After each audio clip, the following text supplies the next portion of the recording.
యాకోబు రాసిన ప్రకటన గ్రంథము 3వ అధ్యాయము 3-5 వచనములు. నువ్వెలాగ ఉపదేశం పొందితివో, ఎలాగూ వింటివో జ్ఞాపకం చేసుకొని దానిని గైకొనుచు మారు మనసు పొందుము. నువ్వు జాగరూకుడవై ఉండని ఎడల నేను దొంగవలె వచ్చెదను, ఏ గడియను నీ మీదకి వచ్చెదనో నీకు తెలియదు. అలా అయితే తమ వస్త్రములను అపవిత్రపరచుకొనని కొందరు సార్దీస్‌లో నీ యొద్ద ఉన్నారు. వారు అర్హులు గనుక తెల్లని వస్త్రములు ధరించుకొని నాతో కూడా సంచరించెదరు. జయించువాడు అలాగున తెల్లని వస్త్రములు ధరించుకొనెను.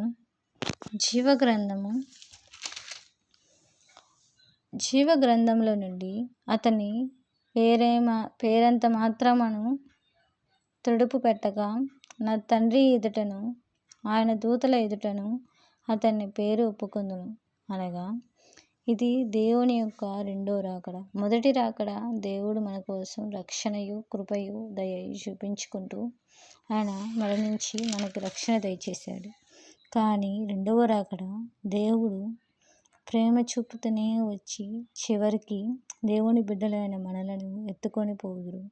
కానీ ఆ యొక్క దేవుని బిడ్డలుగా మనము ఎలా ఉండాలి అంటే, దేవుని బిడ్డలము మనందరము ప్రతి మాటయు దేవుడి మాట వింటాము.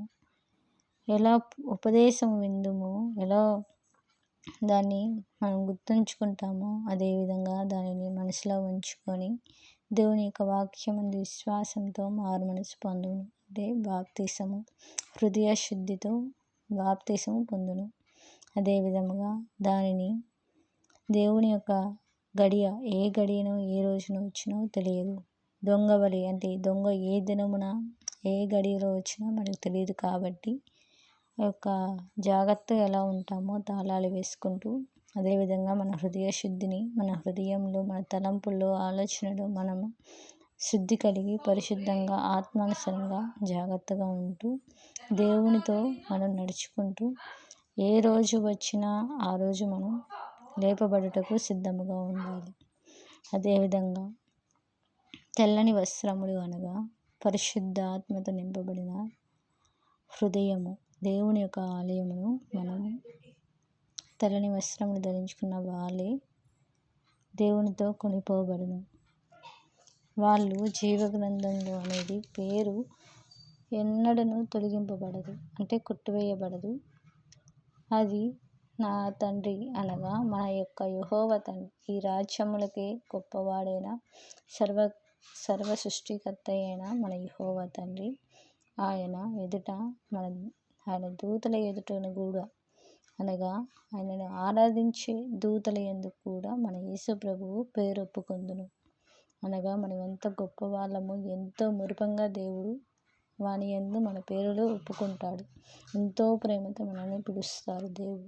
అది మనం పొందుకోవాలంటే ఎంత అర్హత కలిగి ఉండాలో, ఆయన యొక్క ప్రేమతో మనం ఇతరుల యందు కూడా మనం అలాగే జీవిస్తూ, దేవుని ప్రేమను చూపిస్తూ, దేవుని పోలి జీవిస్తూ, ఏ గడియన ఏ నిమిషమున ఏం జరుగునను భయపడక, ఇప్పుడు జరిగే ఘోరమైన యుద్ధాల గురించి కూడా మరొక వాళ్ళ యందు ప్రార్థించుట, అదేవిధంగా మనకి ఏమి జరిగినను సిద్ధపాటు కలిగి ఉండాలి.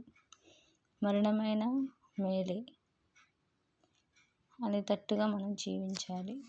ఏమి జరిగినను దేవుని యొక్క చిత్తానికి జరుగును గాక నమ్ముచు మనం ప్రార్థనలో ఒకరిము తోడుగా ఉండి సిద్ధపాటు, ఒకరికి మన సహకారిగా దేవుని చెంత చేరుటకు మనం ఉండాలని కోరుకొనుచు, ప్రతి వాక్యము ఫలింపబడునుగాక, ప్రతి ఆత్మయు వెలిగింపబడునుగాక. ఈ వాక్యము మీ అందరూ విని దేవుని యొక్క జీవగ్రంథంలో మీ పేరు రాయబడుటకు ఉండాలని, అర్హులుగా ఉండాలని కోరుచు, నేను నా కుటుంబమును మీరును ఉండాలని కోరుచు, నజరేతు యేసు నామమున ఈ వాక్యం ఫలింపబడునుగాక. ఆమేన్.